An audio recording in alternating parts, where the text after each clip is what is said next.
দ্রব্যমূল্যের ঊর্ধ্বগতির বাজারে যেখানে সাধারণ মানুষের নাভিশ্বাস, সেখানে মাত্র 10 টাকায় মিলছে সবজি। শুনতে অবাক লাগলেও রাজধানীর লোহারপুলে এমন এক বাজার গড়ে তুলেছেন কিছু সংগ্রামী নারী। কুড়িয়ে বা কম দামে সংগ্রহ করা এসব সবজি বিক্রি করছেন তারা। ভোরের আলো ফোটার আগেই শুরু হয় তাদের দিন। শ্যামবাজারের আশেপাশে ফেলে দেওয়া কিংবা আংশিক নষ্ট হওয়া সবজি কুড়িয়ে জড়ো করেন তারা। কখনো বা কম দামে কিনে নেন পাইকারদের কাছ থেকেও। তারপর সেই সবজি ধুয়ে পরিষ্কার করে ছোট ছোট ভাগে সাজানো হয়।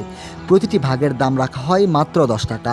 টাকা বাবা, 10 টাকা 20 টাকা এর উপরে যায় না বাবা। এটি গরিব দুঃখী রে, আমরা মানুষ, আমাকে ধরে গরিব দুঃখী রে আহে বাবা। বাবা রিক্সাওয়ালা ধরেন ওই ভ্যান গাড়িওয়ালা এরা মানে রিক্সা থামাইয়ে একটু নেয় বাবা।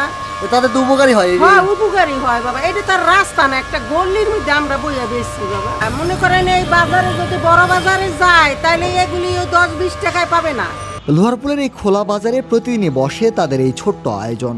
এখানেই ভিড় করেন দিনমজুর, রিক্সা চালক, গৃহকর্মী সহ স্বল্প আয়ের মানুষ। কারো হাতে 50 টাকা, কারো হাতে তার চেয়েও কম। সেই টাকাতেই এখানকার বাজারে চলে সংসারের সব রান্না। 200-র বেশি সার্ভিস ও ফিচারে লেনদেনের সব বিকাশ অ্যাপে সম্ভব।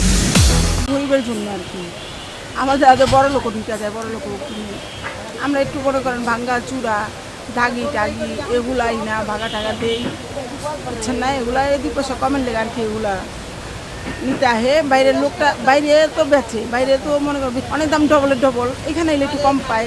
2026 সালে এসে 10 টাকার এই সবজিগুলোই স্বল্প আয়ের মানুষের বেঁচে থাকার শেষ ভরসা হলেও দিনভর ব্যবসা শেষে সব হিসাব নিকাশ মিলিয়ে এসব নারীদের হাতে থাকে মাত্র 150 থেকে 200 টাকা। আল্লাহ যা দেয় রিজিকের মালিক আল্লাহ, ওইটাই খাই।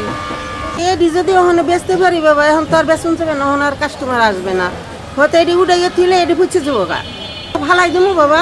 লসই তো হইব বাবা, লস ওখানে তো বেচলে না। মনে করেন এনে এটি যদি বেশি হয়তো মনে করেন 20-50 টাকা আইব, যদি না বেচতে পারি তাহলে তো লস হয়ে যাবো বাবা। স্বল্প আয়ের মানুষের জন্য 10 টাকার এই সবজি যেমন এনে দিয়েছে স্বস্তি, তেমনি এসব নারীদের জন্য তৈরি করেছে নতুন জীবিকার পথ। এভাবেই অল্প পুঁজিতে অল্প লাভে চলছে এসব নারীদের জীবন। মিনহাজুল ইসলাম, কালের কণ্ঠ, ঢাকা।